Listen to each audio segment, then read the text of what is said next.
But anyway, we are confronted with a situation where he had a small religious community that was not in harmony with the prevailing religion of their place. And so the people of Mecca, the Quraysh, tried to persecute the Muslims in order to persuade the people who had become Muslims to backslide. And there are a lot of details about that, about stories of particular persons who were persecuted, usually either freeborn clansmen whose fathers would come and collect them and try to punish them for becoming Muslims and persuade, to do their deprogramming on them, if you like, from the deprogrammers when people join cults in the modern times and so on that they have. Or they were weak people who would be like slaves and freedmen who did not have a clan to protect them and be persecuted. And as a result, the Prophet sent the Muslims to Ethiopia. Now, to send them to Ethiopia, that's quite a sending, of course, because if you refer to your map here in the book,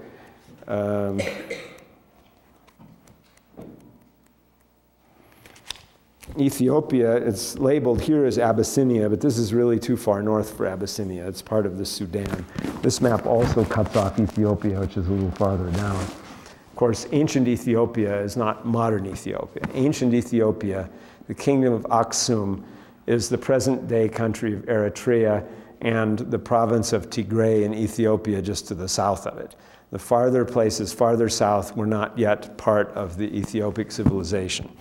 But the area around Eritrea and Aksum, that was where the king of Abyssinia held court, and there were trade relations that existed between Mecca and there, and Muhammad sent his weaker followers there, and sent as their leader his first cousin, Ja'far, the brother of Ali, who later became more prominent than Ja'far. But Ja'far was said to be about 10 years older than Ali, and he was almost certainly one of the Prophet's significant lieutenants.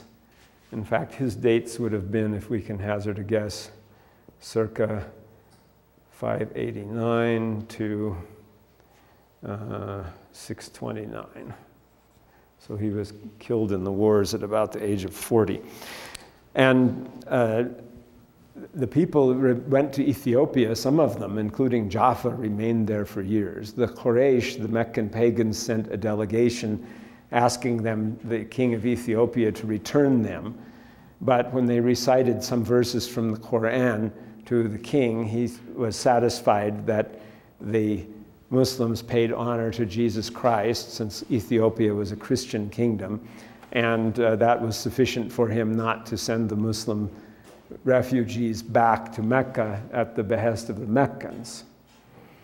Another event that happened was the conversion of Umar, which is told in a very charming story in the biography, that Umar was a rough and tough Qurayshi, reasonably young man. He might have been about, let's see, he was born about maybe 581, so he would have been over 30. But anyway, he said, well, they said to Umar, your sister Fatima and her husband, who was Omar's cousin as well, have become Muslims. So Umar went and, as he'd been saying, I'm going to kill the Prophet. So he went off and stormed off, and oh, that was it. He said, I'm going to kill the Prophet. And then they said, well, your sister, why don't you check out your own house first, because your sister and her husband have become Muslims. He said, what? And so he went and stormed off to their house, and they were receiving preaching from a client, that is a person with no clan status, who was giving them a message and had a sheet that had one of the surahs, part of Surah 20 written on it. And Fatima, the sister of Omar, hid the surah under herself while the preacher went and hid in the closet. And they said, and what was it? And he said, you've become, oh, and hid his sister and drew blood. And then they said, it's true, we became Muslims. And he said, then what was that I heard you reading? And so they said, it is not for you to hear it unless you're purified. So you have to go wash up. So he went and did that and listened to it. And then that was the conversion of Umar. He became a Muslim and became one of the Muslim stalwarts at that. There is another story which is completely different from that about the conversion of Umar also in the Sirah, but that one is the one usually stated. And the Quraysh, in their efforts to stop Islam, also imposed a boycott on them because they went to the Prophet's uncle and protector, Abu Talib, who was the head of the clan, and said, we'll pay you money, blood money, if you let us kill Muhammad. That is, we'll kill him and we'll give you money if you won't start a clan war, a vendetta, blood vendetta, because blood vendettas were the way that such problems were usually solved. And Abu Talib was not a Muslim, but he refused to accept blood money for his nephew and thought that would be very shameful and dishonorable. And so, not willing to bear a civil war in the town, the Qurayshi leaders wrote the writ of boycott and declared that the Prophet and his followers were to be denied the rights of intermarriage with the other clans and of commercial trading with them, including even buying food or anything. So the Prophet's clan, along with another clan that joined them, went and stayed in the, one of the valleys near Mecca and holed up there while for 3 years the boycott went on.